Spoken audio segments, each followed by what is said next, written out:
வணக்கம். திருப்பத்தூர் மாவட்டம் ஜோலார்பேட்டை அடுத்த ஏலகிரி மலை ஏழைகளின் ஊட்டி என்று அழைக்கப்படுகிறது. மேலும் இது மிகவும் தமிழகத்தில் சிறந்த சுற்றுலா தலமாகவும் விளங்கி வருகிறது.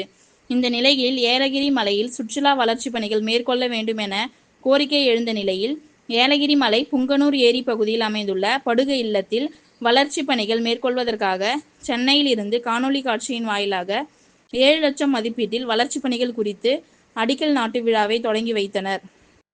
அதனைத் தொடர்ந்து திருப்பத்தூர் மாவட்ட ஆட்சியர் சிவசவுந்தரவல்லி மற்றும் ஜோலார்பேட்டை சட்டமன்ற உறுப்பினர் தேவராஜ் ஆகியோர் சுற்றுலா வளர்ச்சி பணிகளுக்கு குத்துவிளக்கு ஏற்றி பணியை துவக்கி வைத்தனர். அதே பகுதியில் மிதக்கும் படகு ஏறும் மேடை, வரவேற்பு வளாகம், பாதுகாப்பு வேலி, புல்தரை அமைத்தல், அமரும் இருக்கைகள், மின்விளக்குகள் உள்ளிட்டவைக்கு பூமி பூஜை போடப்பட்டது.